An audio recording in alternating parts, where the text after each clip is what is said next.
Halo, assalamualaikum guys. Kali ini kita mau bikin suasana yang berbeda pas sharing nih.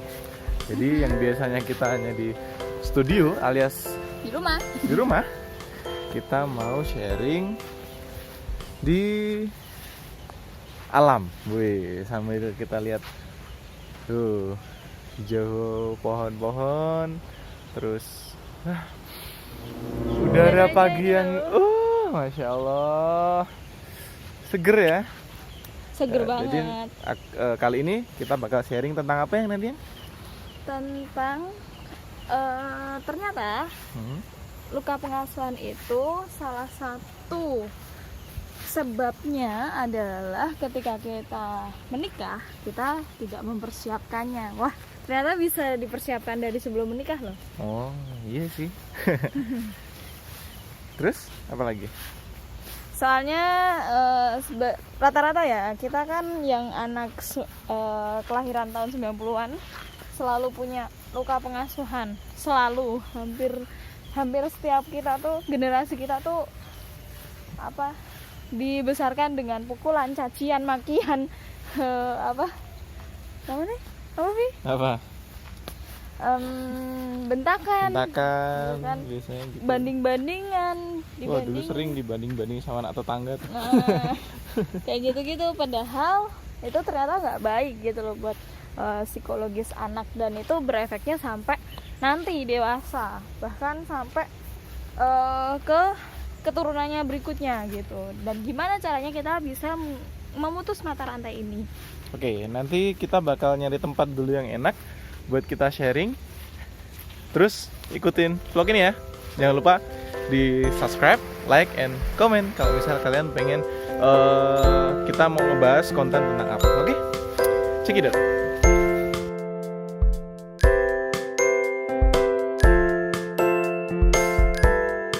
Oh ya, for your information, jadi berhubung kita tuh tinggal nggak jauh dari kota, tapi juga nggak jauh dari lereng Merapi. Di sini tuh airnya jernih banget. Nih, itu airnya masya Allah jernih banget. Ada yang manggil, horor. Biasanya emang di sini suka ada yang manggil-manggil sih.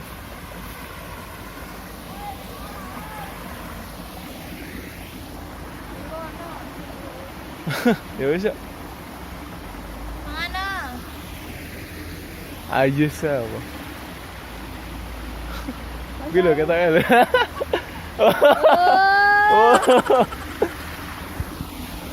Wah, kirain apa kan?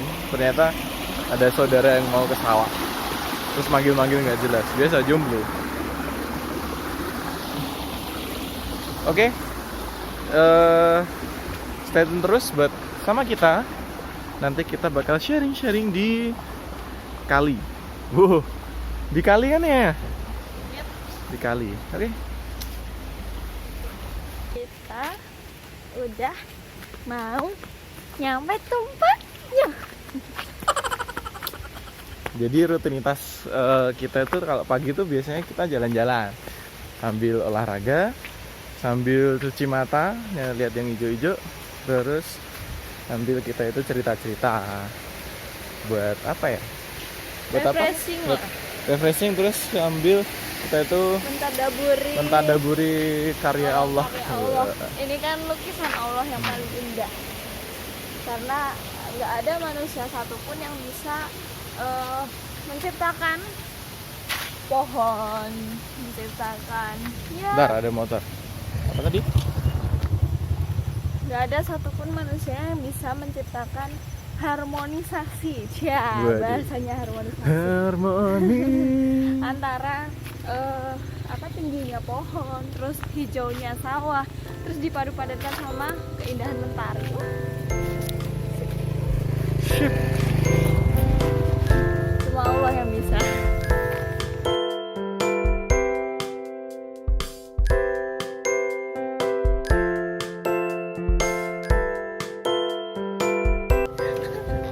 Yeay, alhamdulillah kita udah sampai di tempat yang kita tuju. Yoi. Bagus ya. meskipun tiap hari nggak tiap hari sih, sering kesini tapi nggak bosan-bosan sih. Kayaknya pemandangannya kayak gini tuh, jauh. Nah, kita memasuki jalan buat turun ke bawah ya kali, turun ke atas. Iya. Sumpah garing banget. Turun ke bawah tuh. Ya kali kita turun ke atas. Oke, kita nyari tempat dulu biar kita bisa tag dan kita sambil santai-santai menikmati udara segar sambil sharing. Let's go. Ya, ada tebak-tebakan nggak? Nggak ada. Nih, kepiting kalau dipotong jadi apa? Kepiting, Kalau dipotong jadi apa? keting, Hah? keting. Kepotong. Ya, kan kepotong. Ya.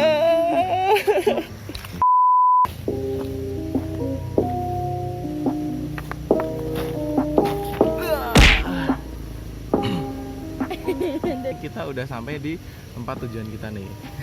Sambil nongkrong di kali, di sana ada jalan, dilihatin orang ngapain. Ya, orang hilang. Iyalah, kalau berdua tuh nggak kayak orang hilang. Oke, kembali ke topik. Orang gila. Jadi tadi kita mau ngebahas apa sih? Di Kita sini? mau ngebahas tentang gini, kemarin di video yang sebelumnya itu kan kita udah ngebahas suami udah ngebahas Tentang inner child. Nah, inner child itu suami sudah bilang bahwa salah satu faktor penyumbang inner child itu dari luka pengasuhan. Nah, ternyata kalau kita telisik lebih dalam lagi, kenapa bisa ada luka pengasuhan? Karena memang pas orang tua kita mengasuh kita, mendidik kita, Dulu tuh belum ada ilmu tentang pendidikan anak ya. kalaupun ada, itu yang akses pun masih sedikit karena dulu kan ya Terbatasnya belum media. ada, Terus belum belum ada internet. kajian-kajian, jadi belum ada informasi yang lebih luas seperti sekarang gitu. Kalau misal kita kan sayang sekali kalau misalnya kita di zaman sekarang ini kita nggak tahu ilmu-ilmu seperti itu gitu loh. Padahal kita udah difasilitasi dengan media yang amat sangat banyak loh, dari platform apapun tuh pasti ada informasi yang bisa kita petik di situ. Kalau Ya, misalnya kita baik online maupun offline. gitu. Jadi sayang sekali sih kalau misalnya kita itu nggak belajar di situ. Kan kita juga bakal jadi orang tua juga. Makanya jangan sampai kita itu meneruskan mata rantai. Kalau bisa kita memutus mata rantai yang udah orang tua berikan kepada kita pada zaman dahulu, orang-orang dahulu yang berikan kepada kita, ya udah kita cut karena kita sekarang udah tahu ilmunya gitu. Jadi bisa kita ambil yang baik dan untuk yang memang pola pengasuhan itu salah mungkin ya, itu tidak kita lanjutkan lagi nantinya seperti itu. Gitu. Nah, jadi pertama dimulai dari memilih pasangan sebenarnya. Jadi kalau ketika Sisi pernah membaca buku judulnya itu Ibunda Para Ulama. Nah, kenapa orang-orang dahulu ketika zaman Rasulullah, ketika tabi'ut tabi'in, ketika zaman-zamannya masih khilafah masih tegak, itu ya, negara Islam masih tegak, itu generasinya tuh bisa gemilang dan cemerlang gitu kan. Nah, ternyata nggak lepas dari ketika kita memilih pasangan. Kenapa? Ya karena gini, bayangin aja, laki-laki itu ibarat kata punya benihnya. Nah, lalu perempuan itu ibarat kata ladangnya, ya kan?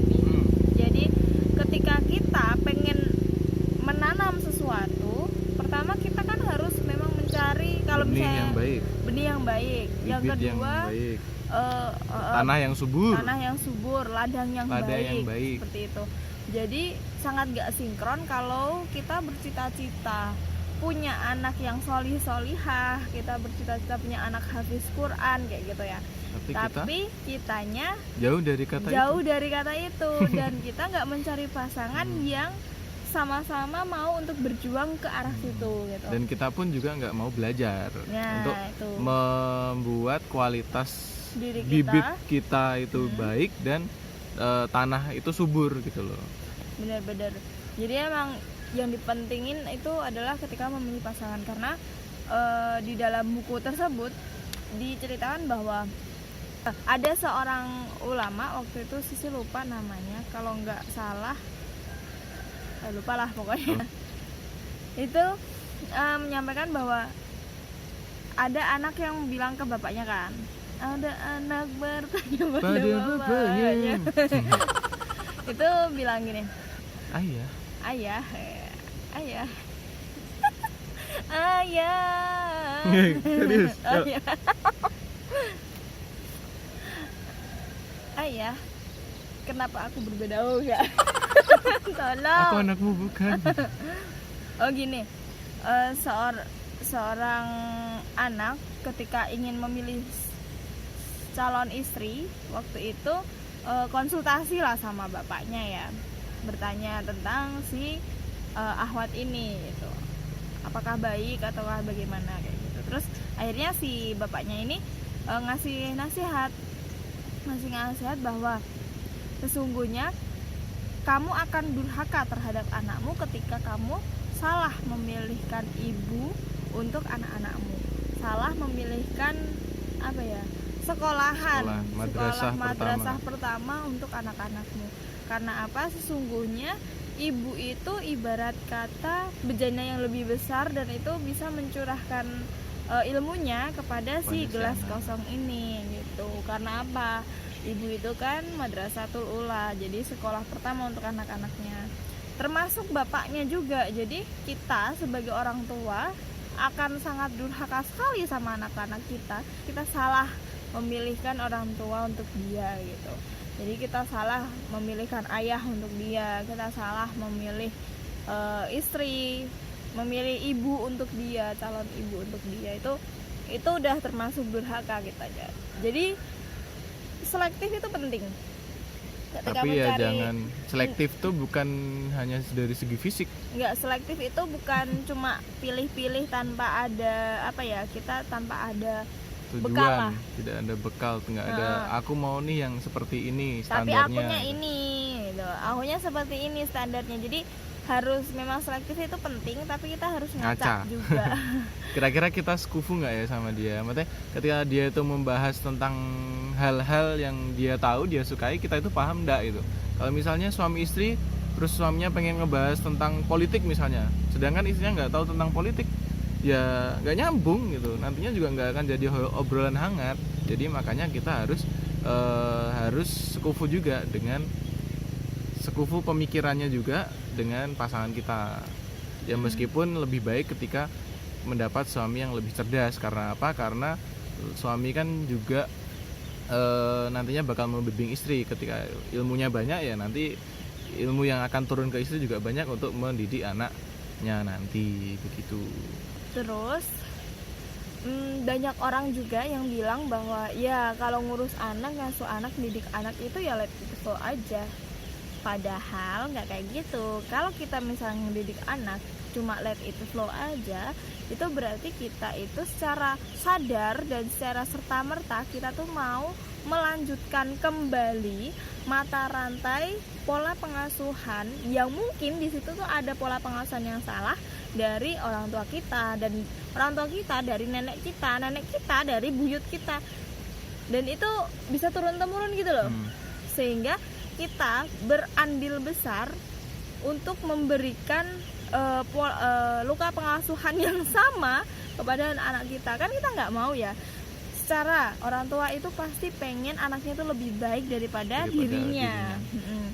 Kayak misalnya dulu ibunya nggak bisa abata gitu kan, nggak bisa ngaji gitu ya.